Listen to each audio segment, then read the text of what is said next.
Hi, it's Chris with Implied Music, and I'm back today playing with my toys, specifically arpeggiators. I have an arpeggiator in one of my keyboards, maybe a couple of my keyboards. There's also one built into Logic Pro. Arpeggios are the most beautiful when we use extended chords. Today we'll look at how to add extensions to chords, because it has to do with the key a chord is in and how it's working within the key, and also how to use the chord trigger in Logic to build a set of chords with extensions and then just play them one key at a time. Let's jump in.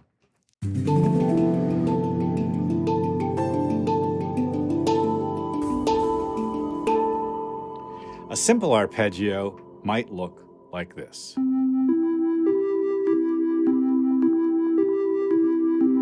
Just skipping up and down. I played a C triad up and down. I could do it for 2 octaves.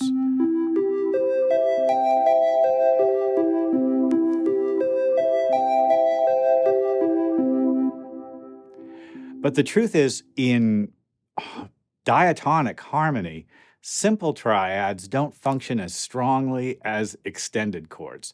Extensions are just additional tones on top of the basic triad. For instance, this C triad can be extended with a B, the major 7th, and a D, the major 9th. That's actually an option in the chord trigger menu when you go into Logic. Every step in the scale has its own chord and its own quality. For instance, if I move up to D and use that same shape, I get a minor 9. And in fact, Synthesia is correctly analyzing it. D minor 9, it says. That's not a bad sound. How many notes there? 1, 2, 3, 4, 5. Okay, let's go on. And when I go to the third step of the scale, that F just doesn't sound good. It's in the key, but a half step above the root doesn't work for us. We'll have to think about something else. F major 9, G 7, add 9, A minor 9. They all work well, but maybe we don't want just a stack of thirds. Let me show you the setup that I did. So I don't know how much you've used Chord Trigger, but it's a pretty powerful tool. And as you can see, I'm in multi, and I've learned different chord voicings for each of the first 6 steps of the C scale. And that means that I can simply play a C and get a chord. And in fact, I can see what notes those are by clicking Learn and selecting that key. And you can see I've chosen C, E, G, and B. Let's go on and look at what I've chosen for the next. When I got to D, I wanted to keep it within a 7th, so I took that 9th and flipped it down. When I got to the E, you can see I've included the 7th and the 3rd, but the 11th is folded into the middle.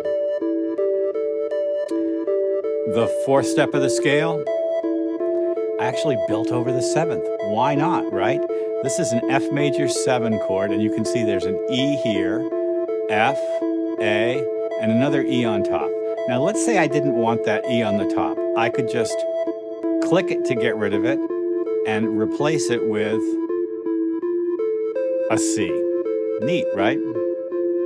Now I'm at G7, and what I've decided is a rootless voicing of G. 7th, 9th, 3rd, 13th. Why not? The A minor chord, E, G, B, C, a rootless voicing of A minor. I play an A, but what I get is a voicing of the A minor that's a rootless voicing. Here's a very simple chord progression. C, G, A, F. And up here in my sequence for the chords, I've written in those same tones. I know I'm going to get voicings out of those root notes that will be smooth and interesting. I've added some drums, and if I just hit play, and this is designed to be fast, so let me take it back up. I'm going to get a little arrangement of the basically the axis chords that's going to be fun.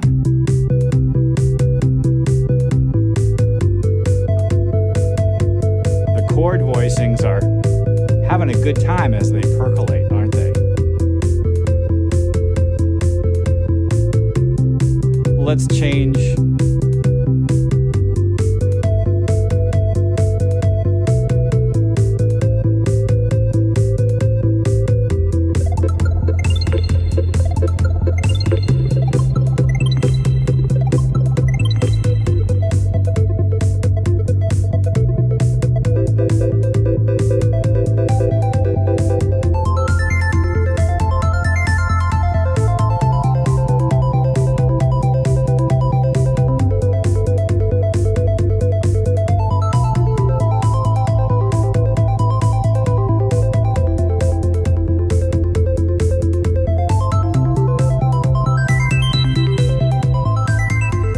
Well, this is super fun for me, as you can imagine. Just so you guys know, all the instrument sounds you're hearing are from Strobe 2, which I bought, I thought maybe got free when I got my Rollei Seaboard Rise. Well, I hope this has been useful. Use extensions on your chords, build chord sets around a diatonic scale or any system you'd like into your chord trigger. And as my British friends say, you know, Bob's your uncle. Well, I hope this has been useful. Like and subscribe. Hit the bell. You'll be notified when I post my next video. I'll see you next time.